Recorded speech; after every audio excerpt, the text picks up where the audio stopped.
Nate Bargatze, the Be Funny Tour. I mean, Chuck E. Cheese is rough. I don't know if you've been there in a while. They look like they're trying to go to business and they can't. All new material. They filed for bankruptcy and they're still open.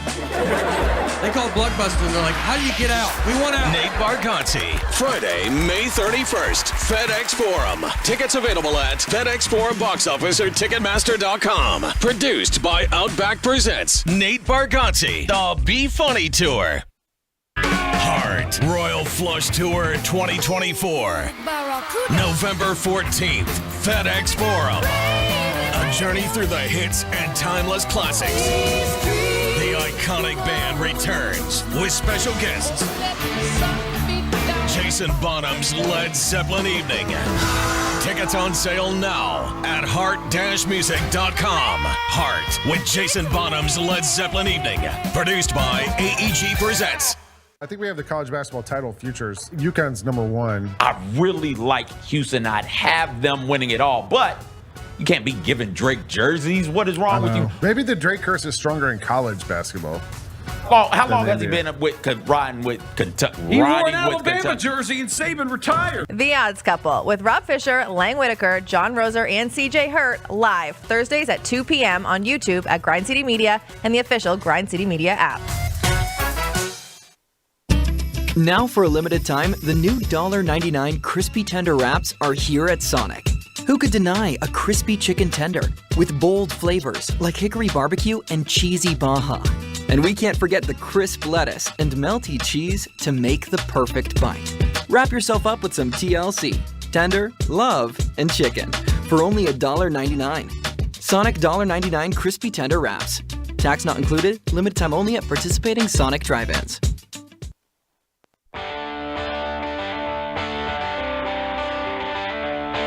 Live from the Built Ford Tough studio at FedEx Forum, it's the Gary Parrish Show, presented by Ortho South, on YouTube at Grind City Media and the official Grind City Media app. Now, here's your host, Gary Parrish.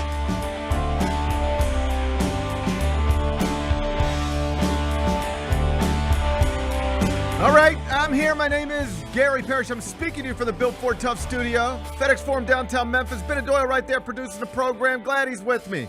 Glad you're with me. Hope you're getting through the day best you can.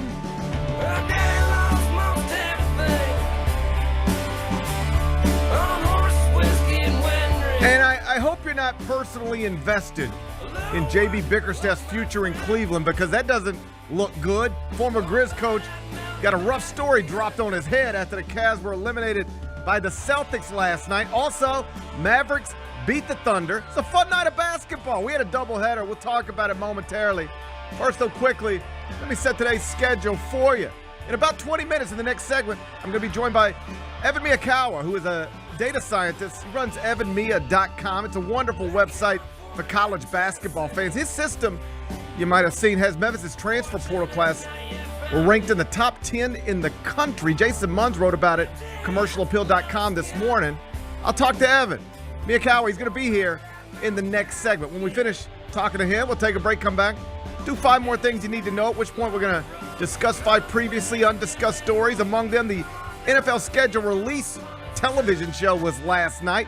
The Titans created another fun video for social media. I'll get Bennett's thoughts on the Titans schedule. We'll do that in about 40 minutes.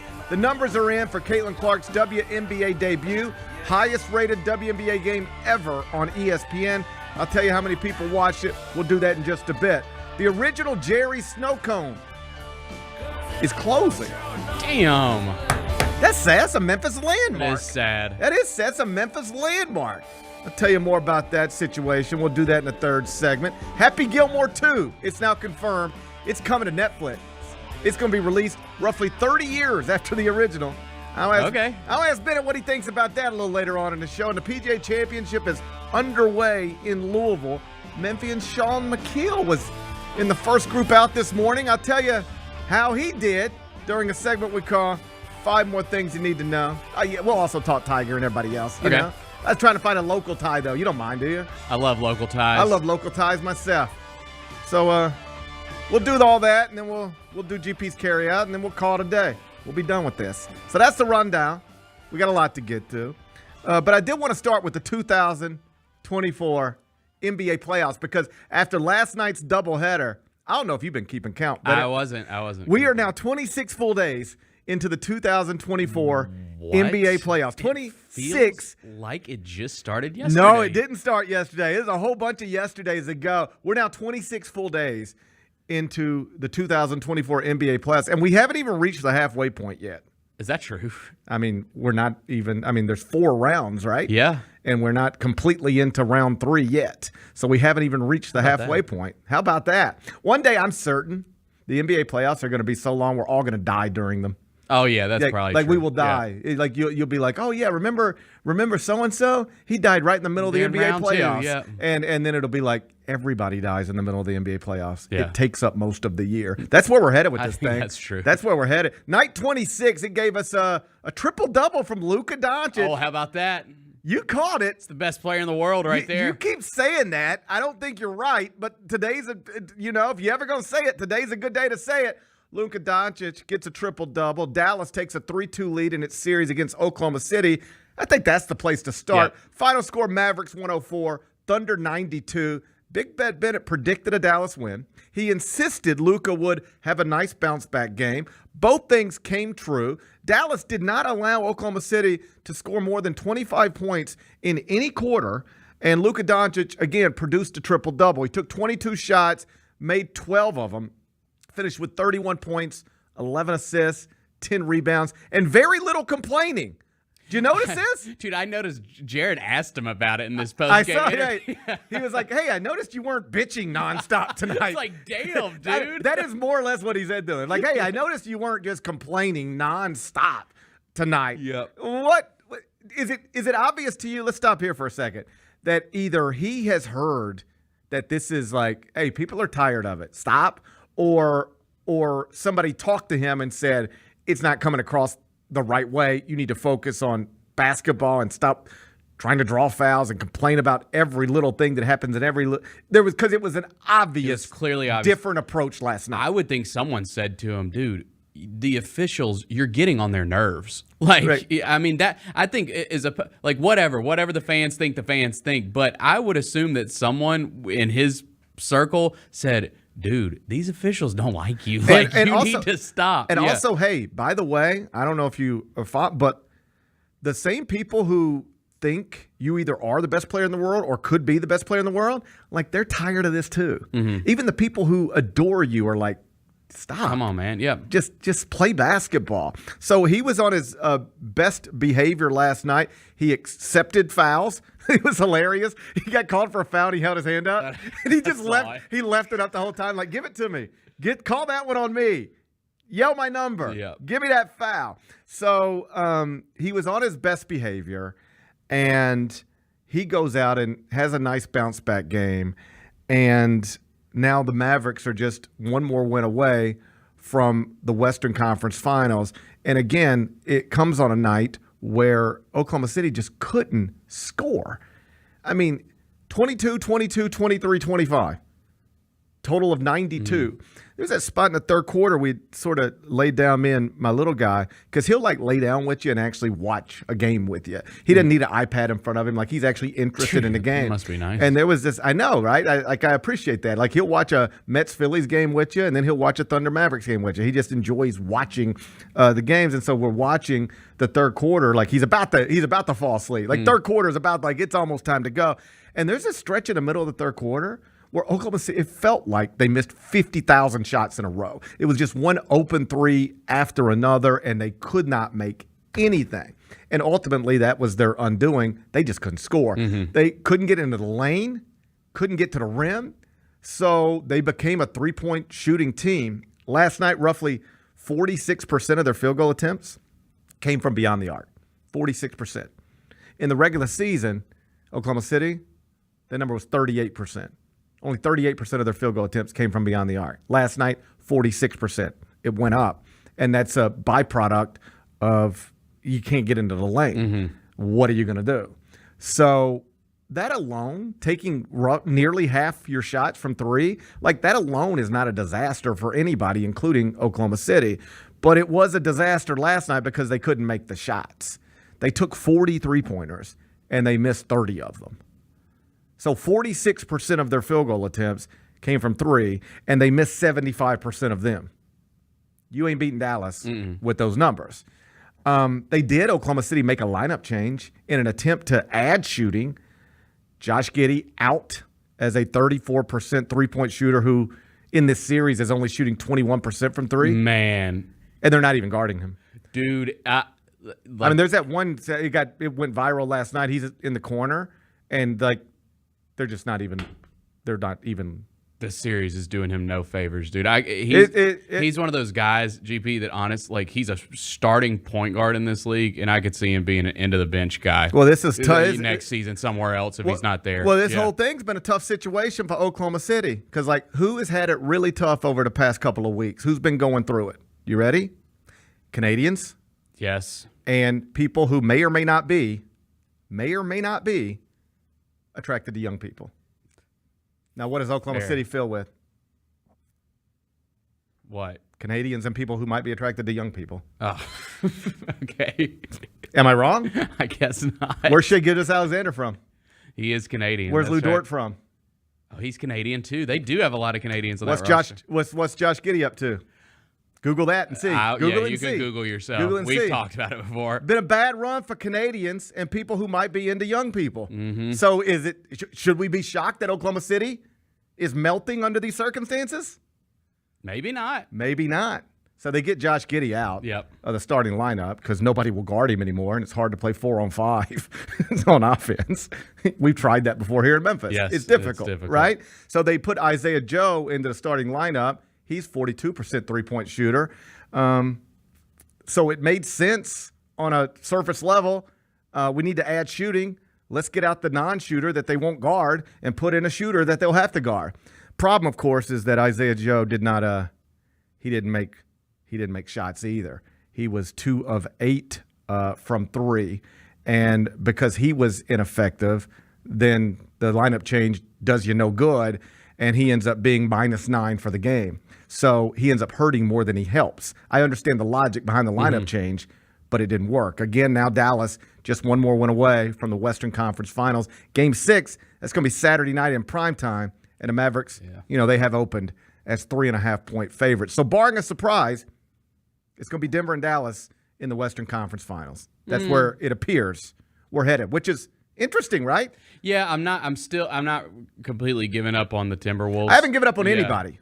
I'm just saying, that's the barring a probability. surprise. Yep. The most likely thing that could happen right now is Nuggets Mavericks in the Western Conference Finals. Anything other than that, by definition, would be surprising. So barring a surprise, it's going to be Mavericks and Nuggets, and that's like Nikola Jokic and Jamal Murray on one side, Luka Doncic and Kyrie Irving on the other side. I can get into that. I can get into that. I can get into that. But the Mavericks going to have to win one more game in the next one. That's going to be on Saturday night in prime time. Elsewhere last night, we had Game 5 Celtics-Cavaliers. No Donovan Mitchell, no Jarrett Allen. Understandably, Boston pulled away in the 4th. You might wonder, why they had to wait till the 4th to pull away. I don't know. It's just what they do. It's just what they do. Yep. But they did ultimately pull away. Final score, Celtics 113, Cavs 98. Jason Tatum, he got 25 points, 10 rebounds, 9 assists. So the Celtics are in the Eastern Conference Finals for the 6th time in the past 8 years. Not quite as consistent as our king was once upon a time. That's true. But 6 times in 8 years, that's impressive. Pretty Congrats good. to Brad Stevens and everybody involved. But the good stuff in the East, that came after the game.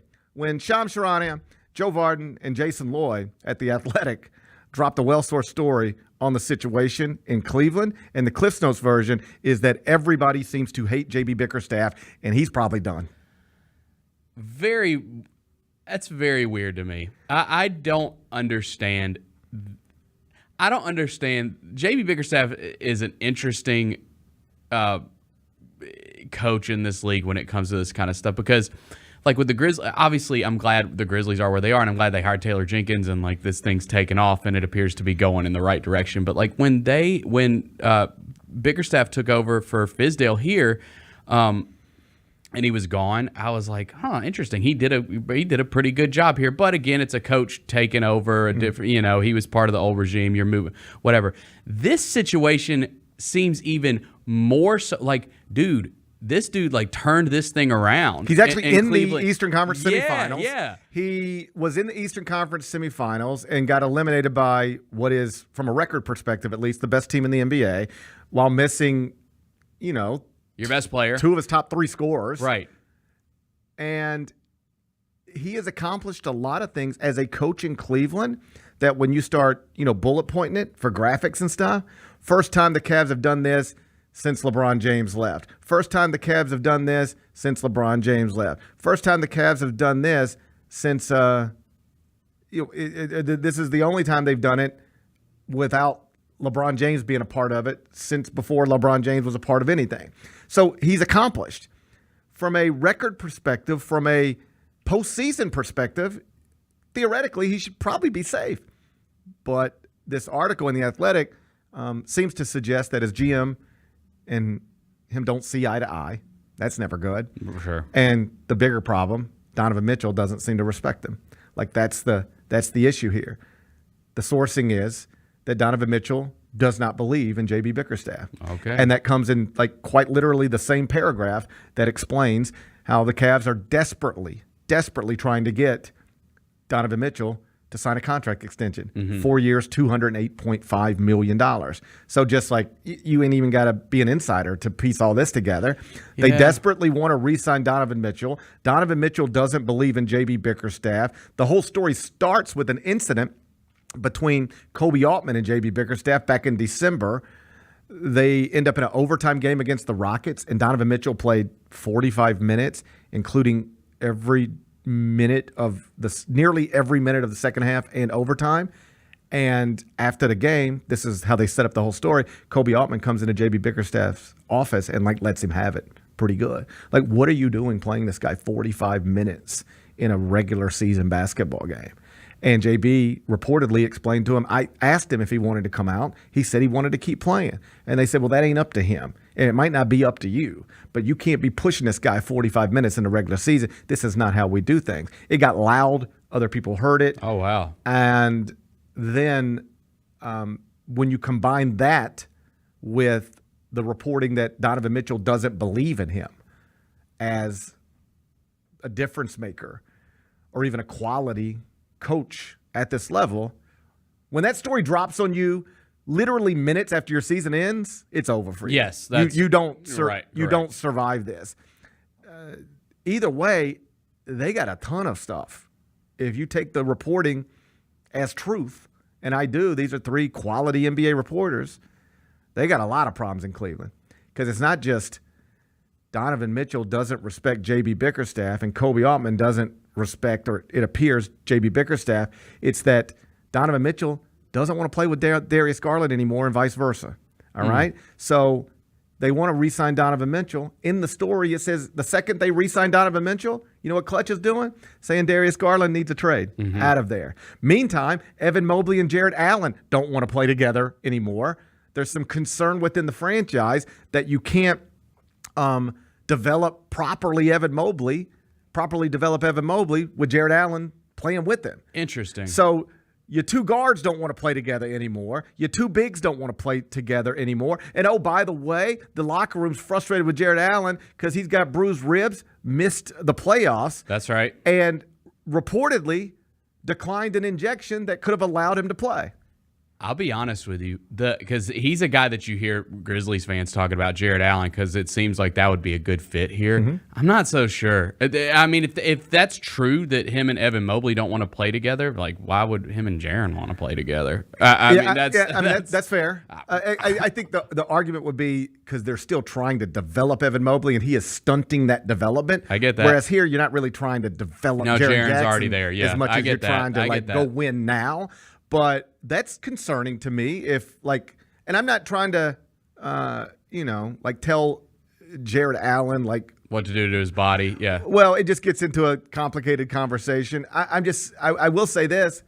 If your doctors and your medical staff, training staff are telling you it is safe to do this and you can play if we do this, then that's a problem for me if you're not willing to do it. I think so too. I mean, again, like you don't want to tell guys, it's their body. They know how they feel. I get all that, but it would be a red flag. If my doctor said this is safe, and if you do it, you can play basketball, and there are no risk involved, no real risk involved, and there's no risk of further damage involved. I know you can't play without this shot, but with this shot, and there's no risk with the shot, you can play, and you still choose not to. I judge you on that. I do. I say, man, there's something not right with you. If you're not willing to take what is being described as a safe shot to play basketball at this level, that says something to me about you. I would not be fond of that. I don't think I would either. Yeah. Well, I got names I could call that person. One of them starts. Don't with, do it. Okay. No. Okay. Don't do that. No. Okay. Name calling. No name calling. Not on a Thursday. Is it Thursday? It's Thursday. Not on a Thursday. We do our name calling on Fridays usually. So we'll wait till tomorrow to call Jared Allen some names. That sounds good. good. I'll text you. I'll text you. Let me know what you're going to say. I'll text you what I would call him. Evan Miyakawa is a data scientist running evanmia.com. His system loves Penny Hardaway's transfer portal class. I'll ask him why next. I will take High School Musical with my fifth and final pick because it is a sports movie. You do got to get your head in the game. I love High School Musical. I love musicals. Sports and musicals can coexist in this beautiful world. What a beautiful, beautiful movie. Even though High School Musical 1 is not even the best of the High School Musicals. Tune in to the Jessica Benson Show with CJ Hurt live every weekday at 8 a.m. on YouTube at Grind City Media and the official Grind City Media app. Grizzlies fans know it's the team that gives you the edge. Big River Steel does too. And much like the Grizzlies have recruited legendary talent, we want you to be part of our team. Are you ready to be part of something legendary? Then visit www.bigriversteel.com. That's www.bigriversteel.com.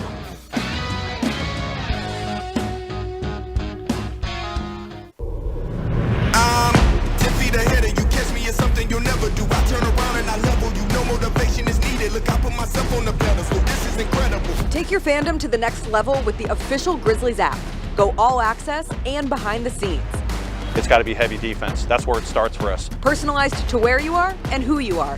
Get easy access to ticketing, the game day guide, and your own app customization right at your fingertips. Upgrade your experience and download the Grizzlies app today. When it's all on the line, you turn to the strong, the stable, the unwavering. To those with a history of raising their performance to meet the moment. It's true in basketball. It's true in banking. Grizzlies Checking from Pinnacle. Play hard. Bank easy. Open a Grizzlies checking account with at least $100 and a recurring direct deposit by August 31st. And you could receive a $200 direct deposit bonus into your account. Details at grizzliesbanking.com. Member FDIC.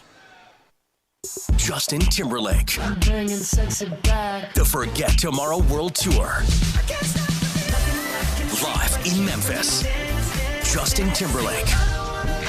FedEx Forum, Saturday, November 23rd. Get tickets now at livenation.com. The brand new single Selfish is available to stream and download now. For more, hit up justintimberlake.com.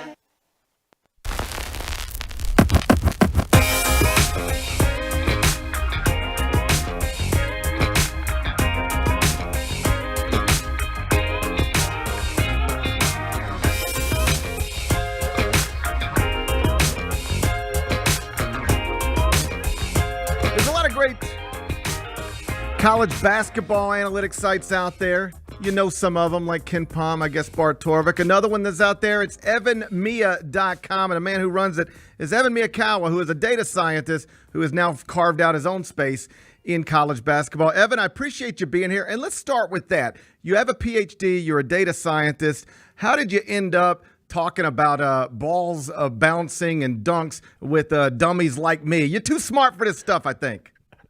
Well, I think it just comes down to the fact that I love college basketball. I grew up in Indianapolis. I've been a huge Butler Bulldogs fan my whole life. I was at the Butler Duke National Championship game when Gordon Hayward almost hit that famous shot. So I think from then, I was just determined to find a way to, merge what I'm doing for a career with the sport that I love in college basketball. So that's really what's led to my love of the sport. While I was working on my PhD in statistics, I decided to make this college basketball analytics website. And it's kind of just organically grown into this big thing that I now do full time for a living, which has been really great. So there's a lot of different tools on there that a lot of coaches and media members and fans use. If you're familiar with the site like KenPom, it's kind of similar, but it's more play up and lineup focused. And during this part of the offseason, a huge emphasis is all of my transfer portal projections that I have there. Well, that is why I wanted to talk to you, because there's some interesting data that suggests Penny Hardaway has enrolled one of the best transfer portal classes in the country. Your system has it ranked 7th. And I think what's most interesting is, according to your system, every player that Penny is bringing in grades out better than every player that has been lost by Memphis to the transfer portal. Can you expand on that? What is it exactly, best as you can explain it to us, that makes Penny Hardaway's transfer portal class elite relative to the rest of the sport? Yeah, so what I do when I'm evaluating any player in the transfer portal is basically I have a suite of different advanced metrics that quantify how good a player is or how valuable they are to their team on the offensive and defensive end. So when a player enters the portal, what I end up doing is projecting how good they will be for any future team that they play, kind of regardless of how good that team is or how good their conference is kind of equalized for all of that. And so when I look at all of Memphis's players, basically what I'm doing is I'm saying that the guys that they have coming in, the guys that are going out, how effective are they supposed to be next season offensively and defensively? And so, as you mentioned, Memphis has brought in 7 recruits so far in the transfer portal, and I have 6 of those 7 as all being better players next year in this terms of this projection system than any of the players that they've lost in the portal. And that's really impressive. And when you kind of summarize all of that together, I have a part of my website where I actually rank transfer classes, both in terms of just the incoming players that you have, but also accounting for both your incomings and outgoings, just to see how good was your transfer activity as a whole in this portal. And Memphis rates top 10 in the country in both of those. They have a top 10 incoming transfer class, and they also are top 10 in overall transfer activity, which means they have greatly increased how good their team is going to be through the portal, as opposed to some other teams who might bring in some good pieces but have lost more than they've gained. So one of the interesting things is that, according to your data, Dane Danger is the highest rated incoming transfer for Memphis. I think if you were just to ask Memphis fans who they're most excited about, you might get a Tyrese Hunter or a PJ Haggerty. What is it specifically about Dane Danger that makes your system respect him, say, more than maybe just a casual college basketball fan? I certainly think there's plenty of reason to be excited by those guys that you mentioned, Tyrese Hunter, PJ Haggerty. Those are probably going to be more of the main stars with this team, along with potentially a David Jones if he comes back. But I'm really excited about Dane Danger, and I like what the numbers are showing about him. Basically, he played a limited role for Illinois the last couple seasons, but he's been very efficient in limited minutes. When you kind of scale that up to, per 40-minute numbers, he's a really efficient scorer. He shoots makes an amazing percentage of his shots from the field, 67%. And another big part of this that a lot of people don't really account for in the transfer portal is I actually put a lot of emphasis, or maybe the correct amount of emphasis, on defense in the portal. A lot of people just look at offensive stats, but Dane Danger's defensive projection is actually very, very good. And that's part of what carries him to be the highest by slightly, the highest ranked incoming transfer for Memphis. When you look at how Illinois' defense performed while he was on the floor the last couple of years, they were always performing at their best level when he was underneath the rim. So if he's able to have that role at Memphis, I think he's going to do really good things and surprise some people. So the per minute stuff is obviously impressive. Big picture, he didn't play that many minutes. Is that a question for Brad Underwood, or is there an explanation there? I think it could go both ways. One of the nice things about my projection system is that it's predicting kind of regardless of what your usage level is. And so if a player ends up playing more or less, that's not really supposed to impact too much of what their projected Bayesian performance rating, which is the metric that I use, is using. And so basically, essentially what the transfer portal rankings are saying is if everyone plays kind of a lot or a little, kind of regardless, this is how good they're supposed to be.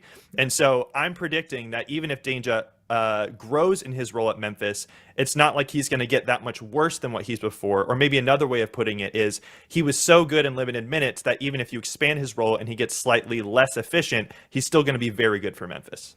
I'm talking to Evan Miyakawa from evanmia.com. He's got the Memphis transfer portal class ranked among the top 10 in the country. I saw you and Ken Pomeroy tweeting back and forth about this earlier in the week. And I think it was Ken's point was it's sort of interesting how quiet people are about Memphis this offseason as opposed to how loud folks were about Memphis last offseason. I do not have Memphis in my top 25 and 1 right now. I'm not sure anybody has Memphis ranked in any preseason rankings right now in a traditional top 25 or top 26. Should we? Are we wrong? Are we missing something? I don't necessarily think so, but I think a lot of this hinges on if David Jones comes back. Yeah. If he's back, I think we're having a very different conversation. I think Memphis is probably more in the top 20, top 15 conversation at that point because David Jones was an incredible player for them last year. You know, he averaged over 20 points, 7 rebounds a game. So I definitely think that addition would move them into that conversation.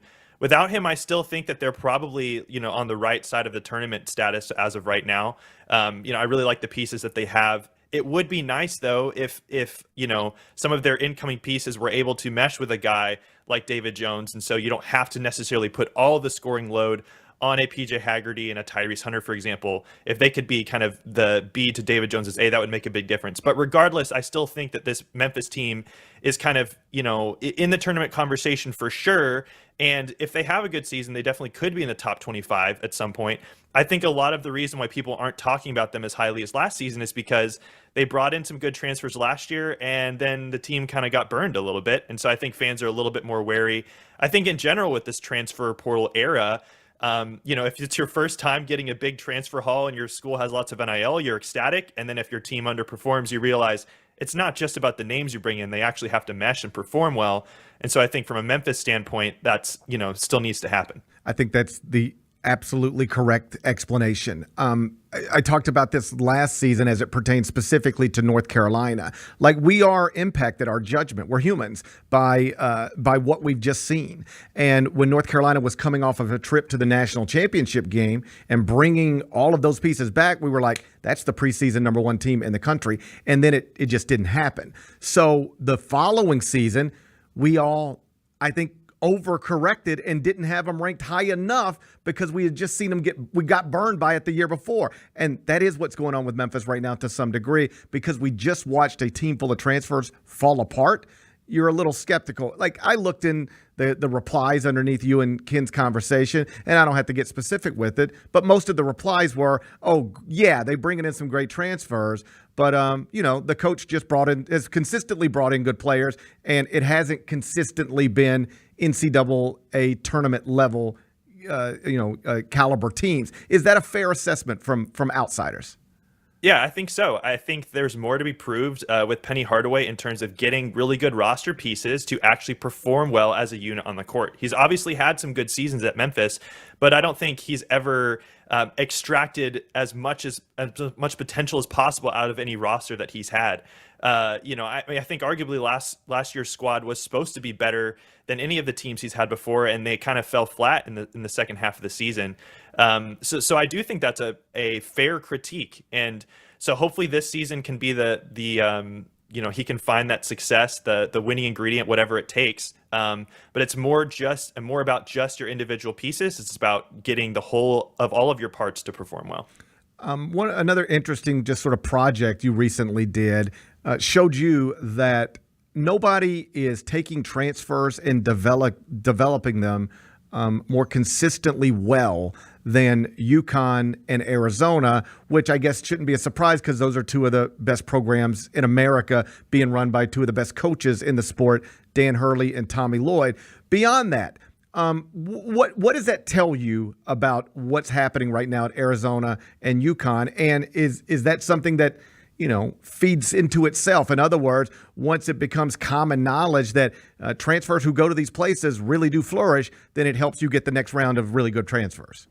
100%. I think there's two parts to this. One is that the teams with the biggest budgets and the most money and the biggest prestige will often get the best transfers, and thus those players will play well, right? I mean, Hunter Dickinson at Kansas was the #1 transfer last offseason. He went to Kansas. He was good. But I think the more interesting question is saying, if you're a transfer and you're considering several different schools, which one is actually going to help you grow the most, develop, and be the most productive? And so when you look at it from that standpoint and saying which players in the portal, when they go to a school, will often outperform their expectations, it's Arizona and UConn. And I don't think that's very surprising. I think UConn has kind of reached this status now where any player that they recruit, everyone automatically thinks, oh, well, that guy must be better than I thought because Dan Hurley wants him, right? And so I think, Cam Spencer last year is an example. I don't think people were necessarily super thrilled about Cam Spencer coming from Rutgers. They thought he was a nice piece, and he turned out to be one of their best players, a crucial piece to them winning the national title. And so when you fast forward to this year and the players that they've got in the transfer portal, some of those players, you might say, well, if they went to a different school, I don't know if I'd be high on them. But if he's going to UConn, that must mean he's really good. Well, I also think that just speaks to those teams, those schools, those coaching staffs being really good at maximizing production from transfers, especially when you're having to immediately plug them in and play them from a different system. That can be challenging. So teams like UConn and Arizona have done a really good job with that. So I think that A, helps them with recruiting and saying, hey, if you come play for us, you'll be good. But B, I think there's also just this level of confidence that they're going to be able to get more out of their transfers than other teams. And, this extends to mid-majors as well. In the last 5 seasons, I had Drake as the top mid-major in this category, which I think bodes well for West Virginia as their head coach, Darren DeVries, is leaving Drake to go to West Virginia. Hopefully that means good things for them getting production from their transfers. Wrapping up here with Evan Miyakawa from evanmia.com. Last thing before I let you go. It's interesting because this type of data didn't used to be available to just anybody who wanted to consume it. Now it is. And if you talk to college basketball coaches, there are people who live and die with this stuff and actually roster construct with it in mind, lineup combinations with it in mind. I mean, they know everything, every little thing. It's amazing. There are other coaches who just are dismissive of it. I don't need this. I've been coaching 40 years. I don't need this stuff. Do you have a sense for who's who? Who do you know is really living and dying and trying to coach their teams with this stuff in mind, and who is ignoring it? Because just this past season, we watched one of the biggest brands in the sport have 2 lottery picks coming off its bench, and there are fans out there who can now dive into this data and distinguish whether this is good or bad, smart or dumb. And these are tools we didn't used to have. How much do you think it's actually impacting the way college basketball coaches do their jobs? I mean, it's increasing every year. I think coaches are realizing that they have to use this more. Now, my thing personally with data like this is that data does not always speak the 100% truth, and you throw out other basketball intuition. Similarly, you can't just completely throw out all the data if you disagree with one data point and say it's useless.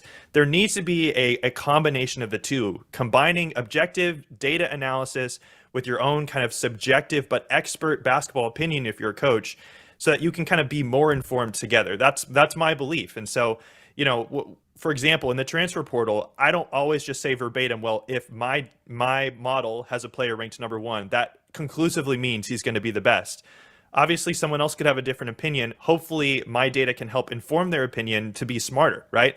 I think that's really where the beauty of it is. And so, I think for coaches, the bottom line is in these days with NIL and whatnot, their time is completely maxed out. There's almost no time at all to dig into anything extra. And so any tools, any third parties, anything that you can use to more quickly learn and grow your team, whether that's in terms of players you're recruiting or how to optimize lineups or how to, allocate minutes on your roster, anything like that can help you get there quicker is going to be really helpful. And so the coaches that are doing that and learning how to do that and having their, assistants and their video coordinators learn how to do that, they're able to make decisions quicker and in the long term be better. And I think two of the programs, at least, that we saw in the Final Four that in UConn and Alabama are known for this. They really dig into the data.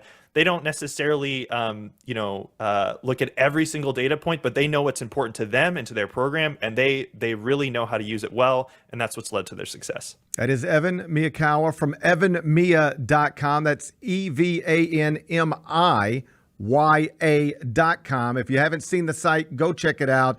Evan Miyakawa, I appreciate you being here. College basketball's lucky to have you. You make us all smarter with the work that you do, so thanks again for being here. I appreciate it. Take care. That's Evan Miyakawa from evanmiya.com. Again, Memphis' transfer portal class heralded over on that website. That's reason for Tiger fans to be excited. Bennett, you fired up? You got very fired up. You got a nice transfer portal class. That got me excited. Yeah. Like the question with Dane Danger is going to be, okay, clearly the per minute stuff. And this is what I asked Evan about a little. Like, okay, yeah, he's unbelievable on a per minute basis, but he also only played 11 minutes a game. So like, is that just Brad Underwood ignoring the data? Or if you were sitting here with Brad Underwood, would he tell you, I would love to play Dane Danger 27 minutes a game, but you can't keep him on the court that long. All right. So like, figure out the answer to that question. Did Brad Underwood misuse Dane Danger, or can you just not play Dane Danger that much? Figure out the answer to that question, then I'll tell you what Memphis is getting. But again, the data suggests that Memphis is getting, one of the top 55 transfers in the country in that guy, and somebody who is going to make an impact for the Tigers in what will be the second year in this new worked AAC, where Memphis is going to enter the season, it seems quite clear, as the favorite to win that regular season championship. Let's go. Let's go, Bennett. Let's go. Sign me up. Sign me up, too. To the point where Evan and Ken were talking about, like, people aren't really high on Memphis. I do think some of that is just because of what just happened to Memphis. Yeah, they did this last year, and it didn't work. Right. Yep. And Penny Hardaway's now been a coach for 6 seasons, and they finished in the top 25 at KenPom, for what it's worth, 2 times in those 6 years. Now, it's 2 of the past 3, but it's still only 2 times in a 6-year span. So if you want to be excited, be excited. I also understand why some folks are skeptical. Yeah. I'm sort of in the middle. I believe they're going to be good, but I've got them outside of the top 25 and 1 for now. Yeah, I tend to go back to, like, last season. It's not that they were good for a period of time. They were a really good basketball team, top 10 in the country. And so I don't look at last season and think, oh, that was a failed experiment, like going and getting all those guys that have never played together before. That clearly isn't going to work, because it literally did work. It fell apart for whatever reason. It worked for a while, and then it fell apart. Let me see if I can find this. I bookmarked this back in February because I thought it was interesting.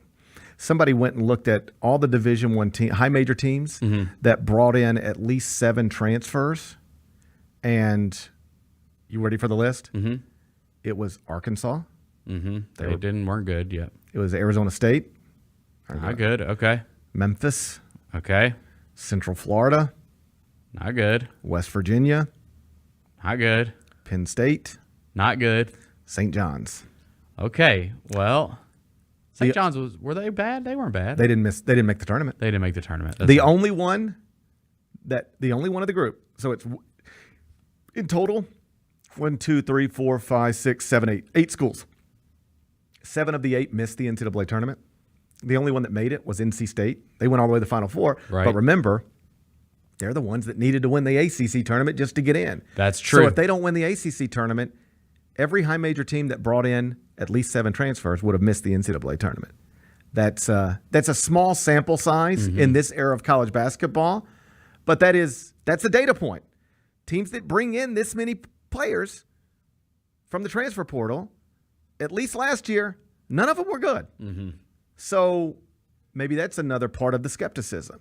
Okay, it looks good on paper, but you know what else also looked good on paper last year? Arkansas. Yeah. St. John's. Memphis.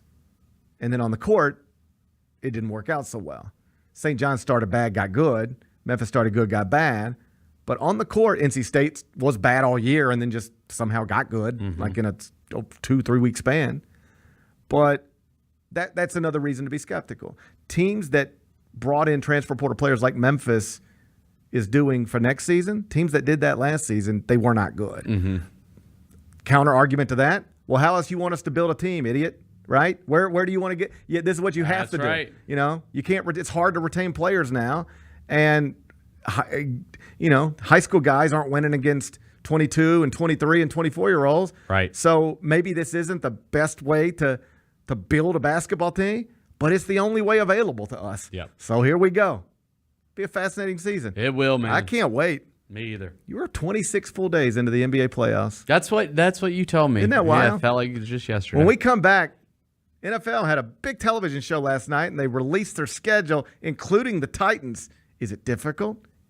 Is it easy? Is it favorable? I'm going to ask Bennett to break it down next. Gary Parrish Show, presented by Ortho Sound. This is an actual good shoe. Yeah, it looks like this a good is shoe. a real good shoe. What you think about him, KJ? She likes Cheetos. Like Cheetos? Yeah, or nay? You like Cheetos? For kids, yeah or nay? That's what I mean. For kids, For kids, 1,000%. Yeah. And honestly, if I was still playing basketball, I played in brightly colored shoes. I wore pink shoes a lot of the time or purple shoes. Like, I like that. The Sneak Fest Show, live Tuesdays at 2 p.m. on YouTube at Grind City Media and the official Grind City Media app. You had 7 games where you had 5 assists or more. Do you know how many times prior to that in your NBA career you have had 5 assists in a game? Twice. How about that? Your playmaking, Jared. Playmaking, Jared. Jason Kidd. Jason Kidd's crazy. Trip Kid is crazy. The Chris Vernon Show, presented by Caesars Sportsbook, live weekdays at noon on YouTube at Grind City Media and the official Grind City Media app. This is an actual good shoe. Yeah, it looks like this a good is a shoe. real good shoe. What you think about him, KJ? She likes Cheetos. Like Cheetos? Yeah, or nay? You like Cheetos? For kids, yeah or nay? That's what I mean. For kids, For kids, 1,000%. Yeah. And honestly, if I was still playing basketball, I played in brightly colored shoes. I wore pink shoes a lot of the time or purple shoes. Like, I like that. The Sneak Fest Show, live Tuesdays at 2 p.m. on YouTube at Grind City Media and the official Grind City Media app. LifeCare Ambulance is proud to be an official partner of the Memphis Grizzlies and FedEx Forum. At LifeCare, they wear their hearts with pride. Their passion is their people. They want you to love what you do and where you do it. Their employee-driven culture encourages a healthy work-life balance and supportive work environment. They invest in your success and well-being so that you can provide the best care for the patients that they serve. Join the incredible team of EMTs and paramedics in Memphis, Nashville, and across the nation today. Learn more at lifecareamb.com. Let's face it, there's a lot of trash talk in basketball, but the great teams let their performance do the talking. Like Ford F-150 with Pro Power on board, a class-exclusive industry-first feature that turns your truck into a mobile generator and leaves the competition speechless. Ford F-150, official truck of the Grizzlies. Greatness starts here at your Mid-South Ford dealer. Class is full-size pickups under 8,500 pounds, GVWR.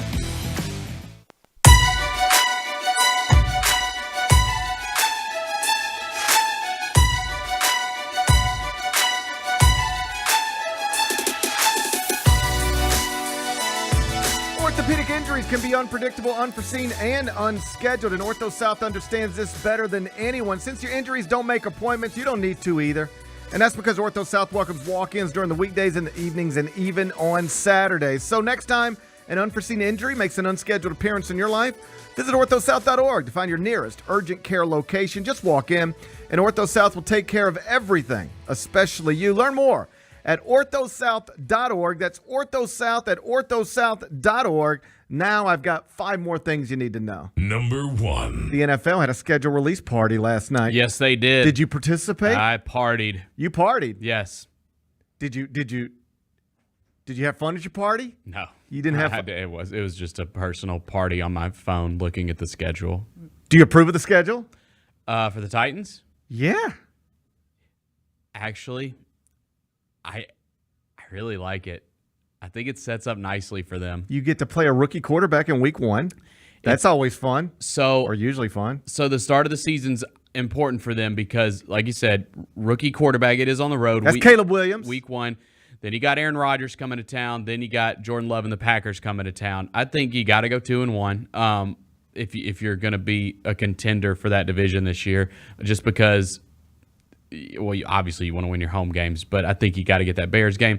Then you're at the Dolphins. You got the Colts, at Bills. At the Dolphins, I'm going to go ahead and call that a loss. That's the only national TV game they get. It's Monday Night Football. So yeah, I'm going to call that a defeat. It will be the only national. We beat them last year. Yeah, that's last year. You're living in the past. But there's a tough stretch like Colts at Buffalo, at Detroit. Yeah, that's tough. That's a defeat and a defeat. That's tough. But then after that, Patriots at Chargers, Vikings. That's a great stretch.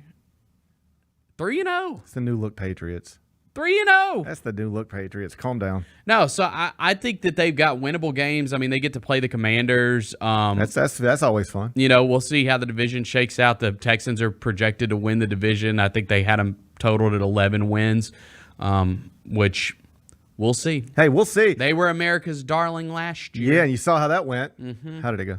They made the playoffs. Oh, okay. Yeah, okay. Yeah. So, like, you know. Yeah. Pretty well. Yeah, okay. Pretty well. Okay, I didn't know. Yeah. Hey, I like the Titans social media team, though. They're pretty good. They had a nice little video, doubling down on the video they did last year. Yep. Like me and Lil Lou were watching that last night, and he was actually LOLing at it. No, it was really good. It was good. My favorite, obviously, is when it was multiple times the people said they had no idea who the Jacksonville Jaguars were. That was my favorite part. I was like, yeah. Nobody knows And then that? the girl, whoever the girl was that they got to, I think she was in last year's video, and they brought her back. Last year's video, they brought her back, and she did a really good job. She's like, yeah, I don't know who they are either. Yeah. I was like, yes. Yeah, that was fun. We watched that video twice, and you know, what I gather coming out of it is that every NFL team is going to play a bunch of games. Some of them are going to be on the road, and some are going to be at home, and we're going to watch all of them. We're going to watch every single one of them, even the bad ones. We'll watch even the bad ones. That is the interesting thing about the NFL. It's crazy. Is that like it does not matter anymore. No. You can put. Again, Panthers-Giants is going to be in Germany, and it'll probably be at 6 a.m. Everybody watch it. The whole country will get up early and watch it. Yeah, like I can't put the Pirates and the Reds on and make you care. Right. I can't put, you know, the give me some bad NBA teams. I can't put the Rockets and the Trailblazers and the Charlotte Hornets. And I can't make you care about that, right? But we can take any two NFL franchises and put them on TV, and like people can't wait to watch it. It's so true. Good for them. It's really wild, dude. Good for them.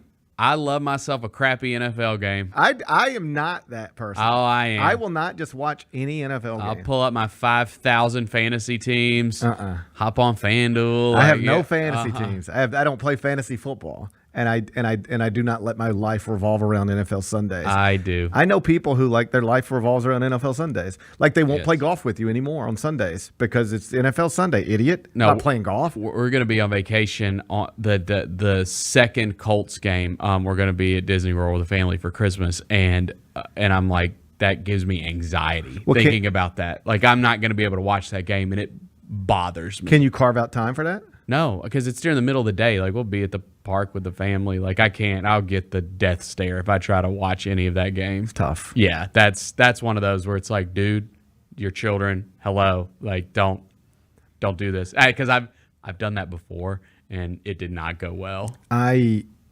can remember before my grandmother passed, we were having a birthday for her.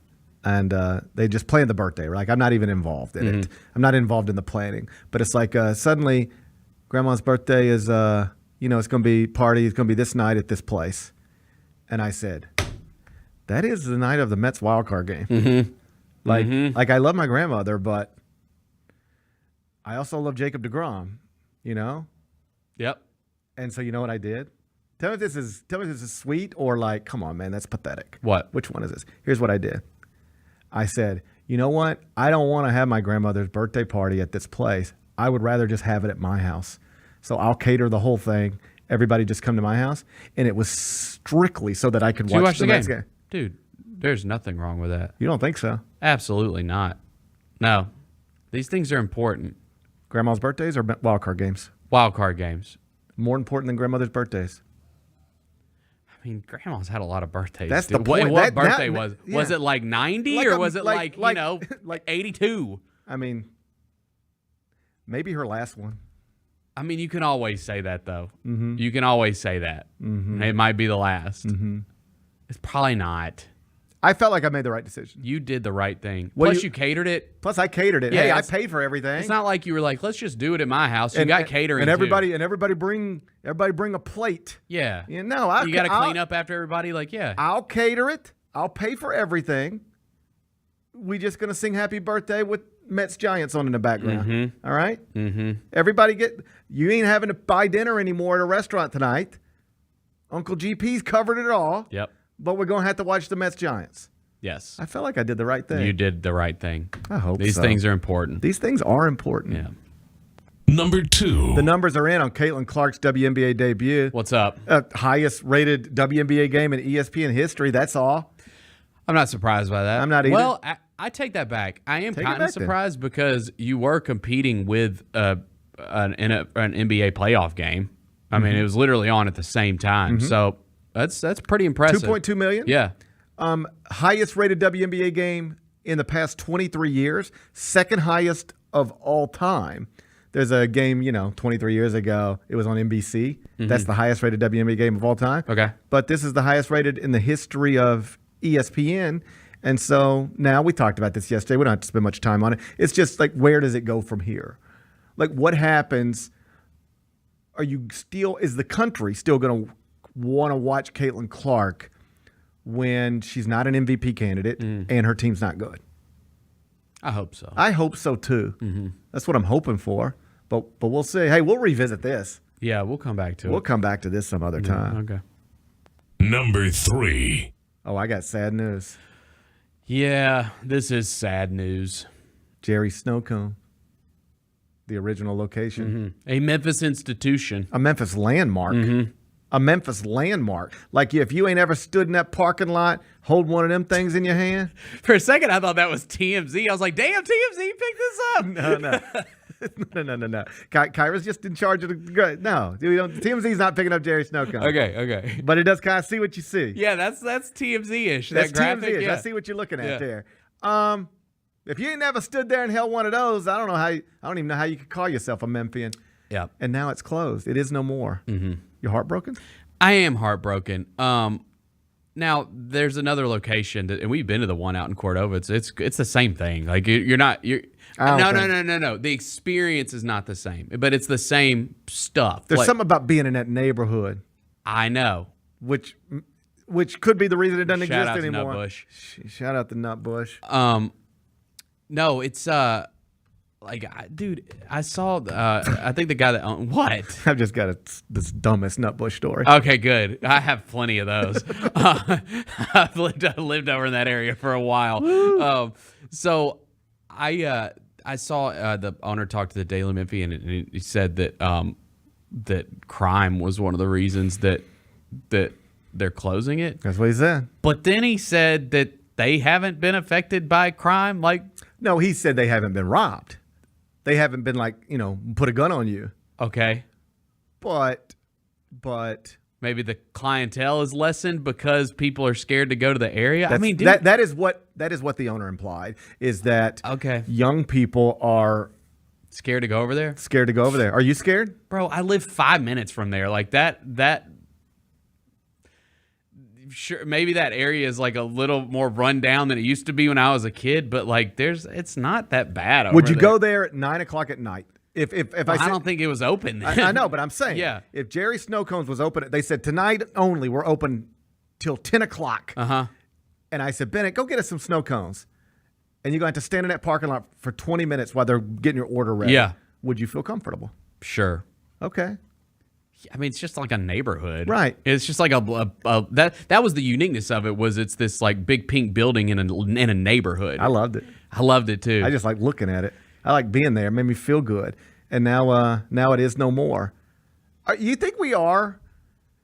Do you think as a people we're just more scared than we've ever been? Yes. And I don't think that is unique to Memphis. That is just, I think we all have anxiety about what's just going on. And how much of that is rooted in reality relative to how much of that is rooted in we're just consuming so much bad information that it impacts the way you view the world. Yeah, I mean, like here, obviously crime is very bad. Like if here. you go to Like, Channel 3's website right now, and I don't mean to pick on Channel 3. No. It could be It's any of them. Yeah. But sometimes I go to these local news websites just to, I want to make sure I haven't missed anything locally. But the television sites are often, it's just like, this guy was shot. Yes. And this guy was arrested. And this guy, did some bad things to a kid. And his car was robbed. And this person had carjacking. And this woman had 70 dogs in her house for some reason. Right. It's just all like crazy stuff. And I wonder if we'd be better off if we just didn't know any of this. Because when you just penetrate yourself with bad, ugly, the world is going to shit information, like then it's just like, I'm scared everywhere I go. I'm scared everywhere and I now go. we don't even have Jerry snow cones. I think there is definitely something to that. And then in fairness, there are people just like getting shot for no reason. No, that is happening true. too. Listen, so how do you balance that out? I completely agree. Like crime is bad here, and so I completely agree with that. But I don't know. I just, as far as like blaming that specific situation on crime, I was kind of like, okay, that rubbed you the wrong way. Just a little bit. That rubbed Bennett the wrong way. I mean, dude, like Bennett was rubbed the wrong way by that. Yeah. So again, because I'm over in that neighborhood all the time. Like it's fine. Bennett says it's fine. Yeah. Bennett, well, then maybe you should own Jerry snow cones. Maybe I'll bring it back. Maybe I'll bring it back. Could you bring it back? Shoot, I can look into it. Well, they said they sold the building. Oh, well then. Well, what are they going to do? Who's going to do something there? Probably just build a house. It's in a neighborhood. I don't think you're right. Like maybe just live in Jerry snow cones. Yeah, maybe Wouldn't that just be fun? live in that pink building. Yeah, just live in that pink building. I'd live there.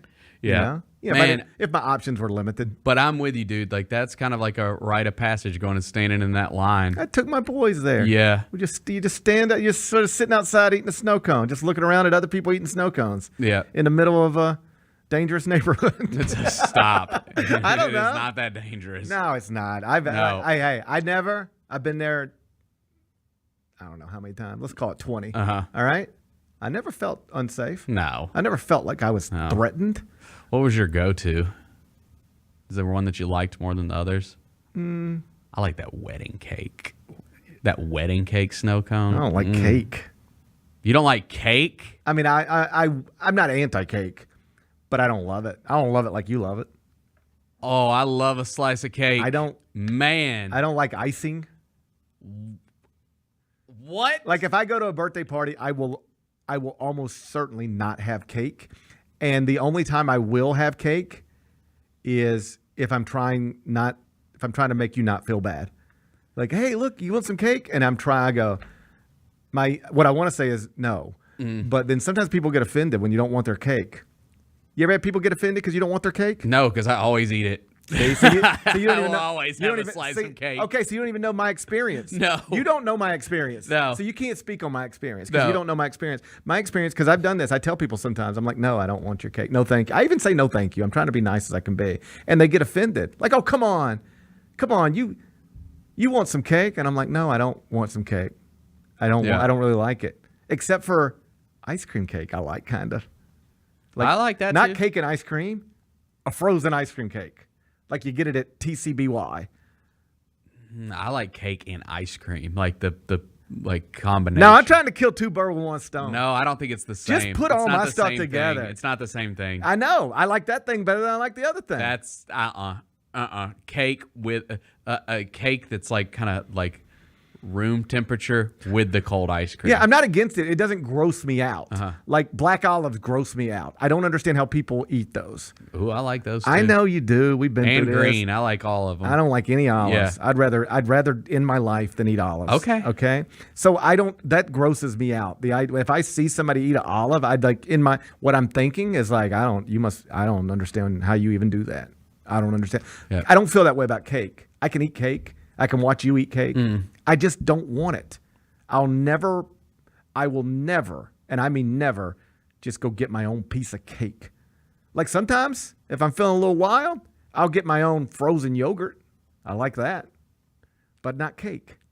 So what I'm trying to be clear is this isn't like some health thing, like I'm too healthy to eat cake, although I know nobody thinks that about me. Yeah. I'm just saying I don't love it. Speaking of, whatever happened to frozen yogurt?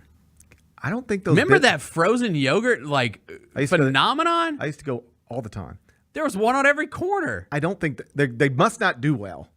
literally everywhere you went, you could drive 2 miles and there was a frozen yogurt, like build your own frozen yogurt. And now they're all, I don't know that they're all closed, but like where I used to go to get frozen yogurt is closed. And where I used to go besides that place, that one's closed too.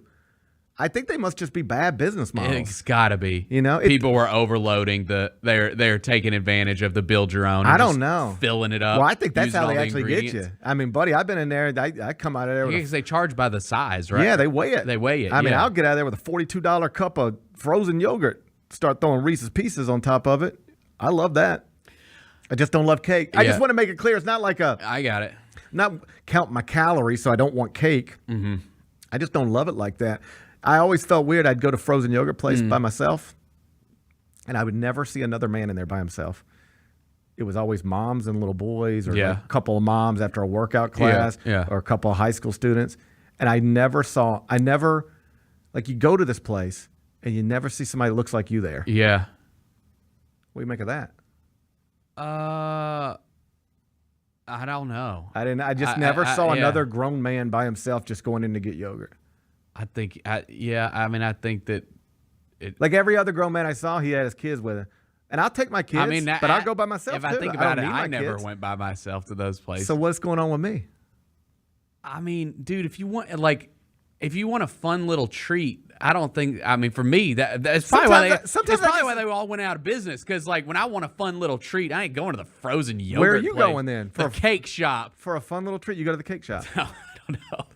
If I'm going to treat myself, I'm going to get something like fatty. Like I'm not. I want to just get some frozen yogurt. Put some Reese's Pieces on it. Yeah, I mean, you're it. trying to be healthy over here. No, I'll put Reese's Pieces on it. I'm not trying to be healthy. That's what I like. Well, maybe that was it too. That's what I like. People just thought of that as like, oh, that's healthy. I don't want a healthy treat. I want a sweet treat. We need to talk to a frozen yogurt owner and be like, what is going on? Why can't you guys stay in business? Because they cannot stay in business. Although there's one down there on the square in Oxford, and it's always popping. Is it? Oh, it's always everything popping. There's always popping off. Everything's always popping in Oxford. Now, I saw, back to Jerry, Steven said that they are going to open another location. So I guess that it's not going to just be that Cordova location. They're going to open up a new one. So that's good. Yeah, that's good. We'll have them all over. People in the chat, they say the one out in Cordova, it doesn't hit the right way. It doesn't hit the same way.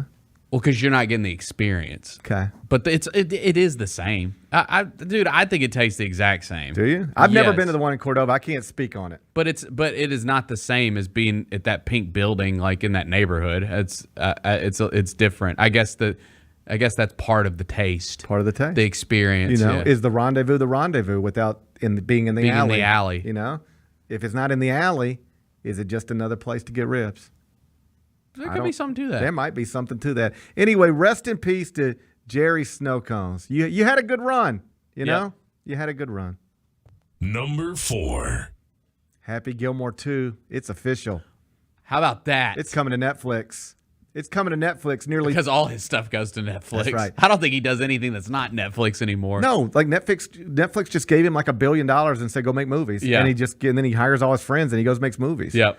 Like there is nothing better than being Adam Sandler's friend.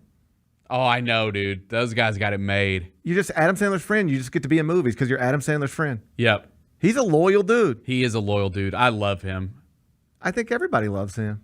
Yeah, and I went and saw him when he was here a couple months back. How was that? It was awesome. Was it awesome? He's hilarious, dude. Is he hilarious? Yes. Like I'd never seen him do the stand-up thing, and it was really good. I don't like all the sing-songy stuff. Oh, he did a lot of the singing. Yeah, I don't like that. He did a lot of the singing. I don't need to see comedians sing ever. I liked it. Just, man, talk to me and make me laugh. All right? That's what I want out of you. Talk to me and make me laugh. I don't need you singing songs to me. I get singers to sing songs to me. I want comedians to tell me jokes and singers to sing.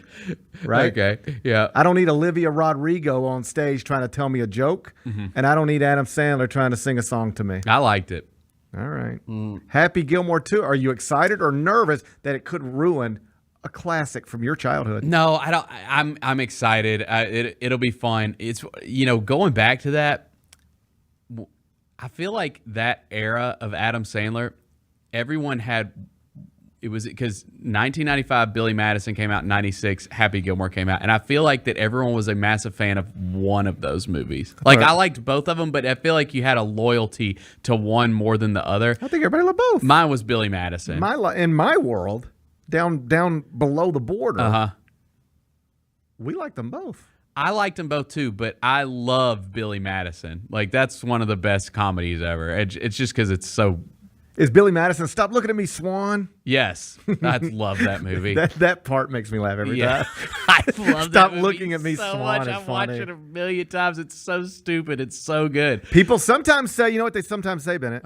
They say you shouldn't do stuff like this because you're going to ruin the original. You're going to damage the original. No. You're going to taint the original. No. Are you worried that the original Happy Gilmore will be tainted? No, not at all. Are you concerned that Carl Weathers is dead? No, not at all. Why not? He's Apollo Creed. No, let's get Ben Stiller back if we can. Okay. Who?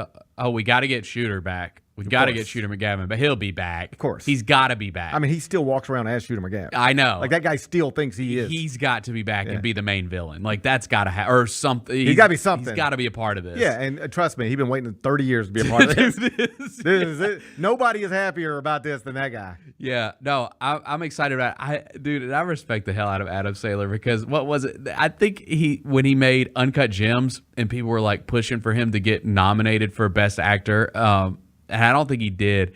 And he threatened, he was like, I swear to God, if I don't get nominated for this movie, I'm going to make like 10 shitty Netflix movies in a row. And I think he did.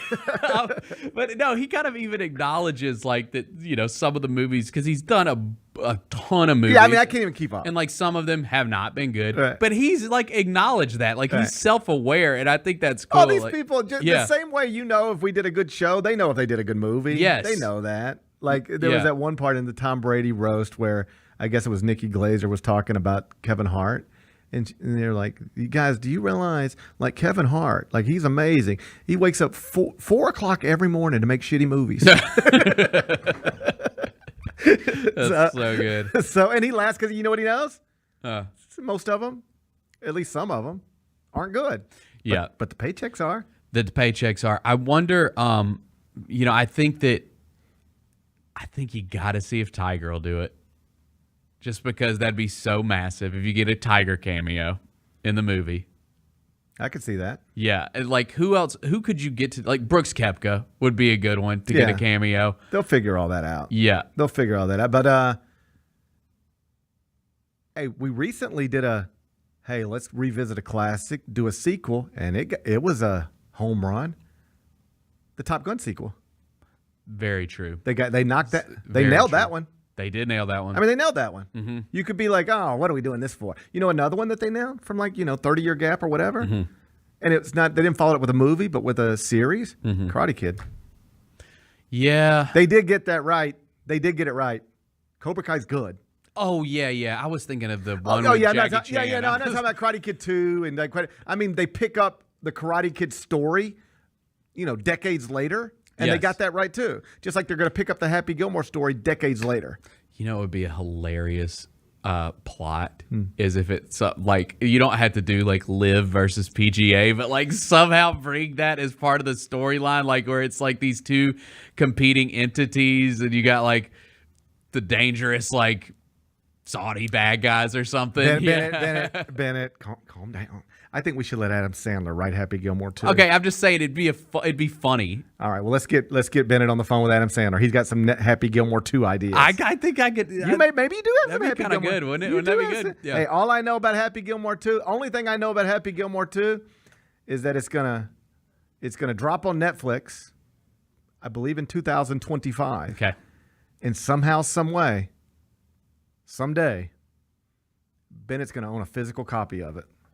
Oh, I already have a copy of Happy Gilmore. Not 2, though. I don't have 2, no, but I have one. Can you get a physical copy if it drops on Netflix? Have you thought about that yet? So that is very hit or miss. I know. Yeah, they don't always release their stuff in physical media, which is a problem. It feels like it is. That's a problem. By the way, speaking of physical media, I posted something about it this morning. You know, I was trying to find a copy of Dune Volume 2. Dude, I could have bought you one yesterday. What? Not now.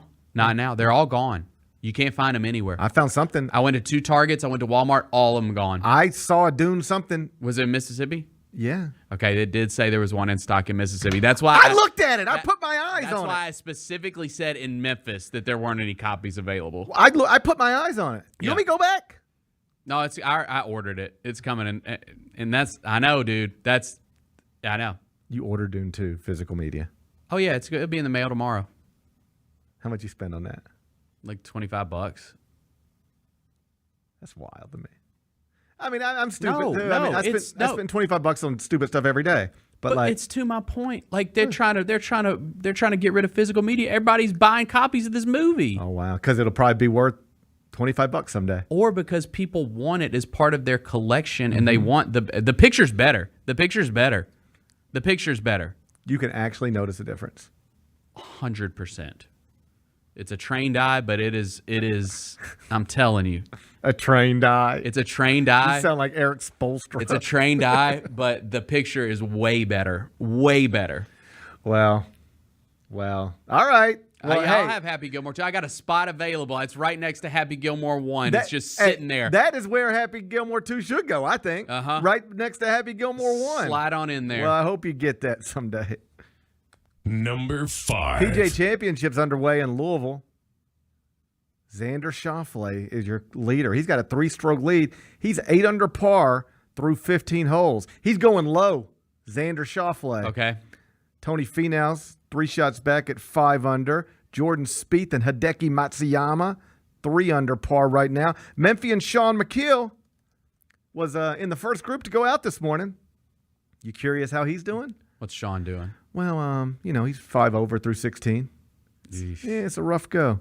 That's tough. But you know who's even having a rougher go than that? Our old pal John Daly. What's Sean doing? He's popped up quite a bit lately. I've been seeing him. Well, Sean McKeel, John Daly, both they won this event. Gotcha. And so that's how they ain't gonna be at the Masters. Understood. All right? But they're here, and they're having a rough go. But it's hard. Golf's hard. God, we got to get John Daly the Masters. Golf's hard, Bennett. And if Sean McKeel and John Daly had forgotten that, they're being reminded of it this morning in Louisville. What about Tiger Woods? What's Tiger I bet doing? you're wondering where Tiger Woods Where's is. he at? Tiger Woods is right now. He's even par through 13. He's holding it together, tied for 33rd right now. Is he 8 shots back of Xander Schauffele? Yes, but he's whipping Sean McKeel's ass. I'll keep an eye on it. Roy McIlroy 2 under. That's good because he's going through it right now. He's going through it right now. Yeah, he got a lot going on. And his now estranged wife, I guess, she's getting the TMZ treatment. I saw that. I watched her walk out of yoga workout this morning. There she is. Walking out of yoga. I never seen her walk out of yoga before. But now Roy McIlroy announces he's getting divorced, and now I'm watching his estranged wife walk out of yoga class. God, how does TMZ know? They just know. I mean, that is so random. Like, because when has TMZ ever once thought about Roy McIlroy's wife? But it's like this story pops up, and it's like, we got to get a camera. How do they know, I don't know how they know. It's wild. I don't know how they know what they know. She's going to be at yoga this morning. I did used to work with a girl who used to work at TMZ, and she said that like 90% of how do they know, and I'm not saying it applies to Roy McIlroy's estranged wife, but the way she explained it to me is the reason you see Kim Kardashian everywhere she goes is because we know everywhere she's going because they tell us. Yeah, they tell us. I got it. Yeah, they tell us where to be and when to be there. And so when you hear celebrities complain about the paparazzi, there is some real where they are just following people nonstop. That's the Justin Bieber and at this point I guess the Kim Kardashian. But her point was like, if you really don't want to be a part of that life, with few exceptions, you cannot be a part of that life. But the people you see all the time are often seeking it out. They want it. Danny Granger told me a story one time. He was teammates with Chris Humphries during the Kim K marriage. Yeah. He said that Chris. He was like, "Hey man, I'm going on a double date. I want you and your wife to go on a double date with me and a new girl I'm seeing." He's like, "But nobody knows I'm seeing her yet. Like, would you go?" He's like, "Yeah, of course. But like, who is it?" He's like, "It's Kim Kardashian." And Danny was like, "Yeah, we'll go, sure." And he said everything was normal. They went to the restaurant, sat down. Everything was normal. They walked in. Everything was normal. By the time they left the restaurant, it was insanity. Like insanity to where he was like, I don't know how people live like that. That's wild. Yeah. So Anyway. I wonder what Chris Humphries is up to. Yeah, who knows? Roy McIlroy, that's what we were Yep. talking about. Yeah, he's having an interesting week. But he's playing pretty good golf. That's right. You know? That's right. Hey, they call it compartmentalizing. Maybe that's what he's doing, just focusing on the task at hand. Sometimes that's important, Bennett. Yeah. Sometimes you got to be able to compartmentalize and focus on the task at hand. So that's what he's doing. And as a strange wife, she can't even go to yoga practice without a yoga practice. Do you practice yoga? No, I think you just go do it. Just go do it. Yep. Do people practice yoga? I think they do. I think people do. Nah. So we're going to call it a yoga class. And it might have been Pilates. I don't know. I wasn't in it. All right? I wasn't in it. But, like, she can't even go to whatever class she's doing without walking out and having people ask her about her husband. They said, hey, do you have any comments? You know what she said? No comment. She said no. She said no. What kind of NDA you think she's going to have to sign? Yeah, that's coming. Well, yeah. Yep. Here's 20. Here's 50. You want $75 million? Will you please sign this so that you never say a word about me walking out of your Pilates class, good or bad? I bet that's where we're headed. I bet that's where we're headed to. Yeah. Anyway, I wish everybody luck. Me too. Me too. Come back. We'll do GP's carry out.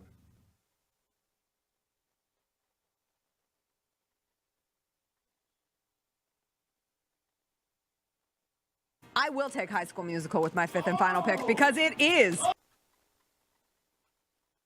a sports movie. You do got to get your head in the game. I love High School Musical. I love musicals. Sports and musicals can coexist in this beautiful world. What a beautiful, beautiful movie. Even though High School Musical 1 is not even the best of the High School Musicals. Tune in to the Jessica Benson Show with CJ Hurt live every weekday at 8 a.m. on YouTube at Grind City Media and the official Grind City Media app.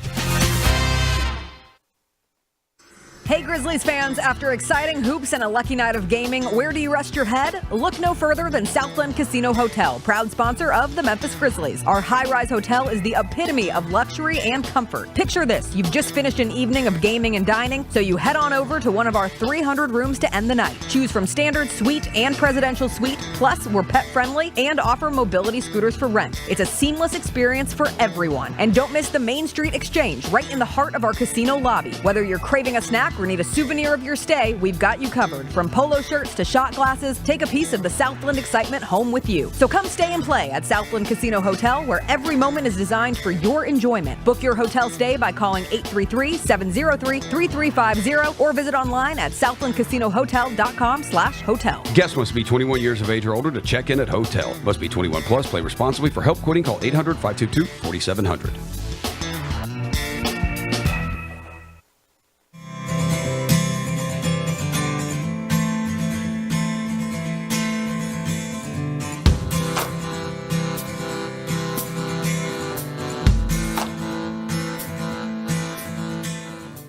Let's talk about MVPs. Let's do it. I went with the Joker. Oh my God, Nikola Jokic. Nikola freaking Jokic. Every time I watch him play, I am so impressed. I'm obsessed with him. Yep. Everything he does works. He can pass, he can shoot, he can rebound, he can drive, he can defend. Like, he can do He everything. can lead the fast break, and he's like 7-1. IMHO with Lang Whitaker and me, Kelsey Wright Johnson, on YouTube at Grind City Media and the official Grind City Media app.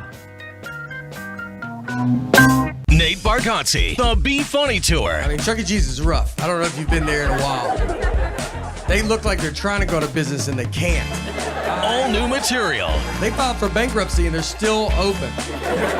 They called Blockbuster and they're like, how do you get out? We want out. Nate Bargatze, Friday, May 31st, FedEx Forum. Tickets available at FedEx Forum box office or Ticketmaster.com. Produced by Outback Presents Nate Bargatze, the Be Funny Tour.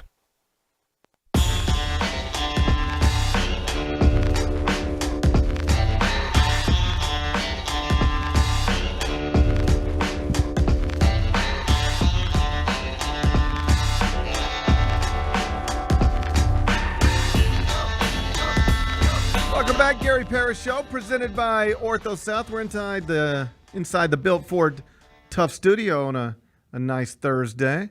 It's nice outside, isn't it, Bennett? It is nice outside. I don't know why do you think it is around this time? I always decide to look outside for the first time. Oh, I don't know. It's just you're wrapping up the show, and because I'm getting ready to go back to the outside world. You're reflecting. I'm wanting to see what I'm about to walk into. Yep. You sit in here, you're in safe little confines of your own little. Yep. But I'm about to walk out into right back out into the world. It's a good festival weekend. Barbecue fest. Yeah, we got like 50 of them this weekend. Do you participate? I don't. This used to be the most enjoyable weekend of the year for me every year. I can't tell you how many girlfriends I found at Barbecue Fest, how many I lost at Barbecue Fest. Yeah. You win some, you lose some, Bennett, right? Yep. I used to always, and I think I aged out of it. Yeah, well, they're going to be at Tiger Lane, and then why can't I think of the name of it? I got it right here. Hang on. Bennett, the one, we ain't got nothing to do. Just no. The one going on downtown is Smoke Slam. That's the one going on down. Smoke Slam? Yeah, Smoke Slam's the barbecue fest that's happening over there in Tom Lee. And then the Memphis Made Barbecue Fest is what's happening at Tiger Lane. They named it Smoke Slam. That's right. Who do you think decided to do that? I don't know. It's catchy. Is it? Yeah, it sounds like it. Sounds like Choke Slam. I might. That's kind of cool. I might walk over there and check it out. No, you're not. I might. Although I don't think they open today till 2. I wish they would open early. Oh, you want to take a stroll after work? I want to walk over there and get some barbecue, but I don't think they open till 2 today. Yeah. Well, that's too bad. Yeah. Maybe I'll go after work. No, you're not. You don't know. You don't know me. I do know. You're going to sit down and watch a physical copy of some movie you've already seen 17 times. I know how your Thursday's going to go. Anyway, hey, it is nice outside for Barbecue Fest, right? It is. Whichever one you're participating in. Yep. Go do both. Go check out both. Go do both. We're not picking sides, are we? No, we're not picking sides. Should we pick sides? I will pick a side if you tell me who to pick. I don't know anything about this. I'd prefer not to pick a side. I will say I wish that we could figure out how to not do 2 big barbecue festivals on the same exact weekend. You don't want to have competing festivals? I would prefer them to be on different weekends, yes. We'd like all of our festivals to get along. If maybe they could all sit down and decide, hey, we'll do one this weekend and we'll do one this weekend. I think that might be greater for the citizens of Memphis. Would that be better? Potential people coming in town for the festivals. But that's just me. I mean, we lose Jerry Snow Cones, but now we have 2 barbecue competitions on the same weekend. Yeah. What's going on? Seems like a bad trade to me. Yeah. Again, both of them look awesome, and I'd rather sacrifice one of these barbecue competitions. I don't want to sacrifice one for Jerry Snow Cones back. If I told you right now you could kill one of these barbecue fests and you get Jerry's back. Original Jerry's back? Yeah. What would you do? You'd kill one of them, wouldn't you? I'm not saying which one. We're getting another Jerry's. They're gonna open somewhere else, but it'll never be the same. You don't know that. Oh, I'm pretty sure it'll never be the same. It'll never be the same. Yeah, no. Unless they put it in a neighborhood and paint the building pink. Then it could be, then it could be the same. Yeah. But you know what? That's exactly what they should do. Put it in a neighborhood with bunch of homes and then paint that building pink. That's what I would do. That'd bring back the nostalgia. That'd bring back you just want it to feel the same, even if it's not the same, right? Yeah. I feel like it's over, though. Yeah. I feel like it's over. All right, let's do GP's All Carryout. right, let's do it. I got things to do today. It's time for GP's Carryout. One final segment filled with stuff to take with you. It's not everything you need to know, but it's most of it. What did we learn today? A whole bunch of stuff, but in the opening segment, we mostly focused on the NBA playoffs, where the Mavericks took a 3-2 series lead over Oklahoma City last night. Thunder couldn't make a shot. 10 of 40 from three-point range. That ain't good. 46% of their field goal attempts came from beyond the arc, and they missed 75% of them. Terrible combination.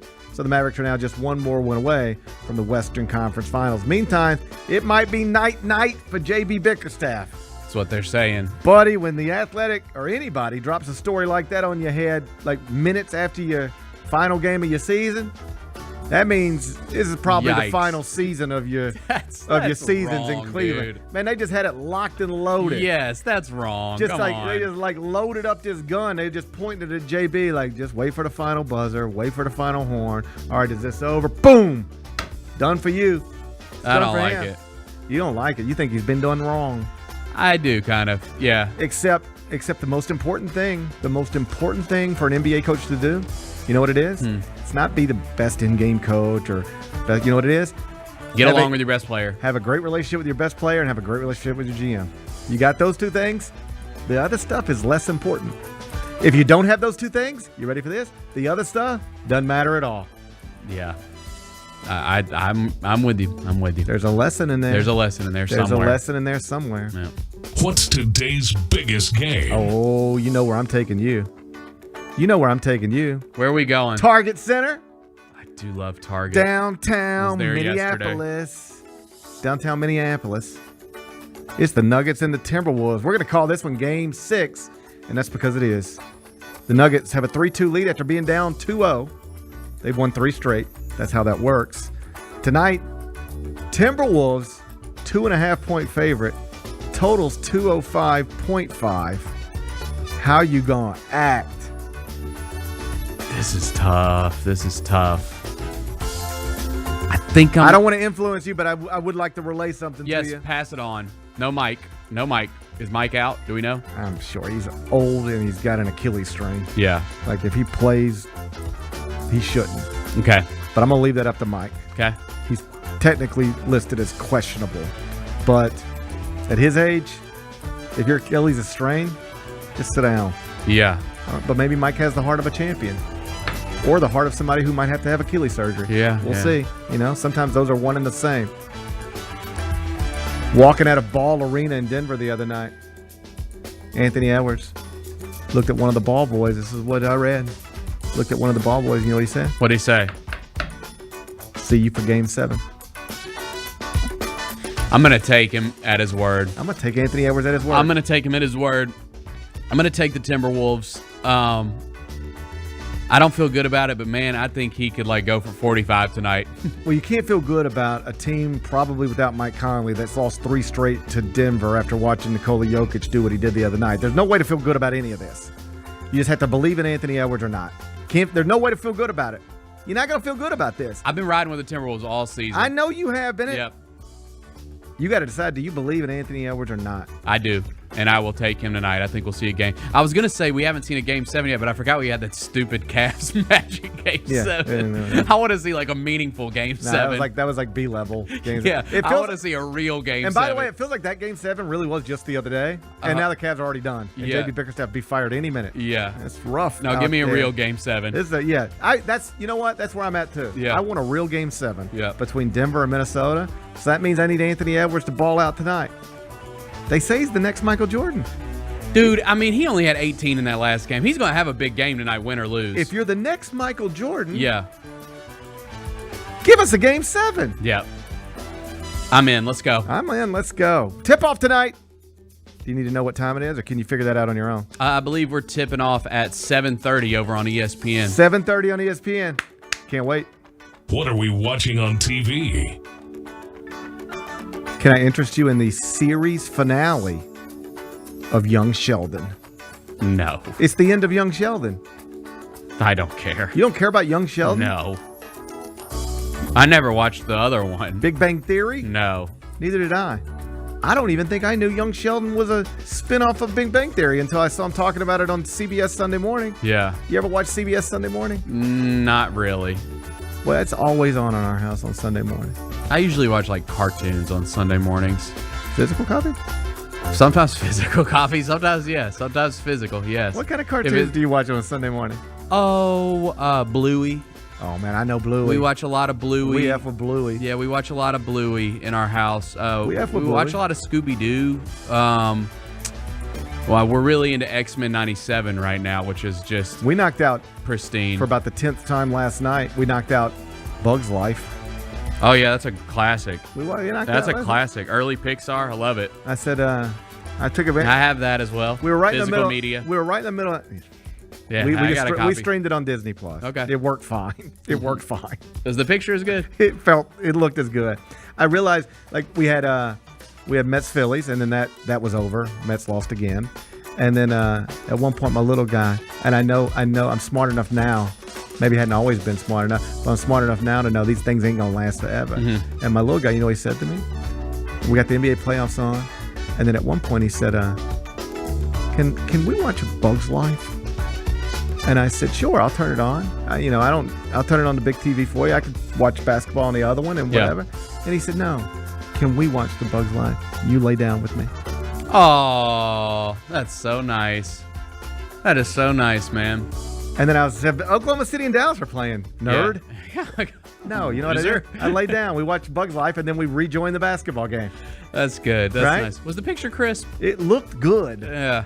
There was never a moment where he's like, Dan, I can't believe you're making me stream this. We could be watching a physical copy. Yeah. He didn't say that one time. We just enjoyed a Bug's Life, and then we went right back to the basketball game. He's too young to know, but those eyes, the trained eye knows. He doesn't have a trained eye. Yeah. He doesn't have a trained eye.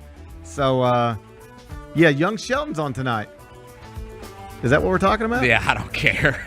I'm sorry. Well, I thought you'd be a little more enthusiastic about it. No, I never got into that. Even like Big Bang Theory, in theory, is like, hey, it's like these like nerds that like are always at the comic book store. And I don't know. So yeah, in theory, it's something that should be up my alley, but I never got into that.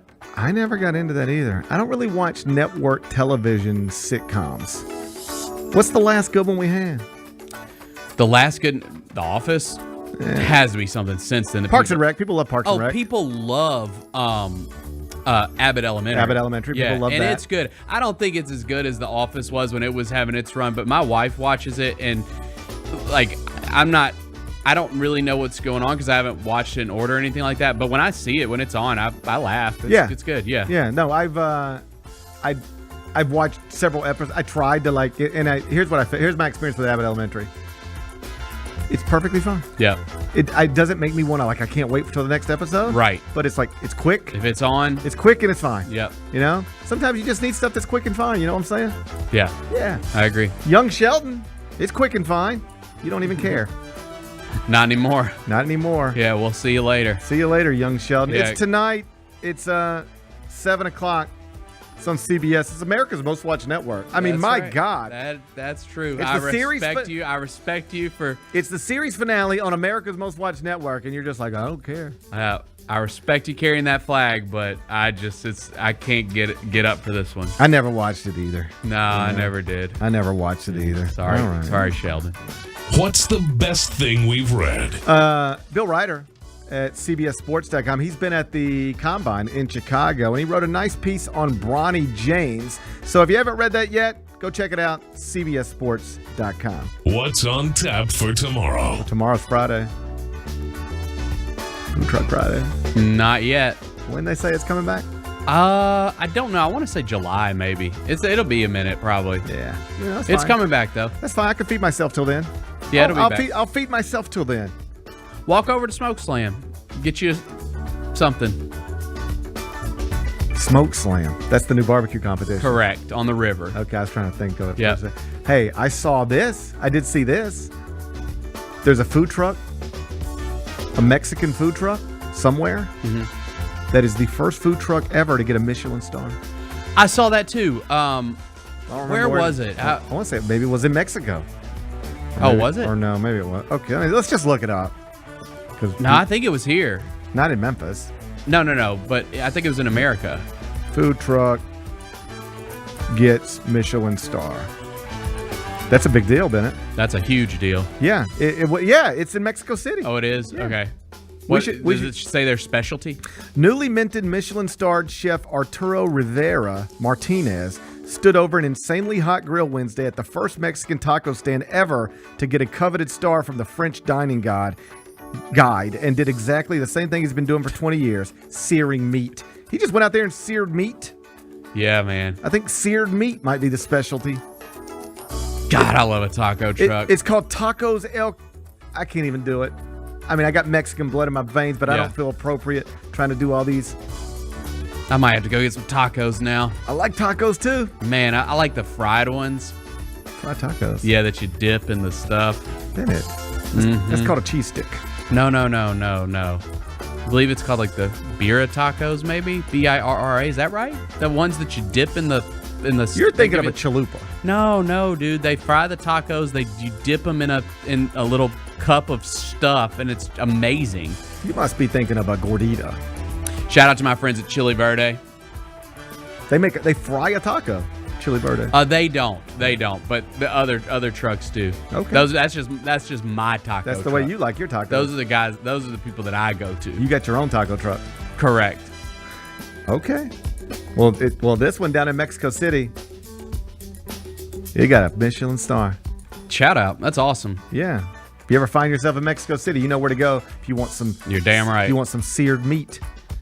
You want some seared meat in Mexico City, I'm your guy. I can tell you where to go. I just can't pronounce it. I'll be there. All right. I'll be there. All right. Jessica Benson in studio tomorrow. She'll be here. We'll be getting ready for the weekend. I think she's having a pit master in studio tomorrow. Well, that sounds... They just be cooking? I told her, I was like, I'm producing her show tomorrow, and I told her, I was like, please ask them to bring food. Well, you can't just ask your guests to bring food, can you? But if they're a pit master... Then they probably want to bring food to show you how much they've mastered their pit. Exactly. They probably want to show you, I'm a master of the pit. Let me prove it to you. I don't ever mind no pit master trying to prove anything to me. Prove everything to me. I enjoy a good pit master. Yeah, man. I enjoy a good pit master. Do you consider yourself a pit master? No, but I can find my way around a grill. Yeah, me too. Same. Yeah. I wouldn't consider myself a pit master, but No, you give me some meat and say, hey, do something with this. I'll make it happen. I can make it happen. Yeah. I might burn a little bit of it, but I'll get you something. I'll get you something to eat. Good. I can't wait for tomorrow. I don't know about either. anybody else, but I can't wait. I'll be here. I'll be here. Enjoy the rest of your day. I'll enjoy mine. We'll meet back here tomorrow at 10. Till then, be careful, be kind, be good. Rep your hood.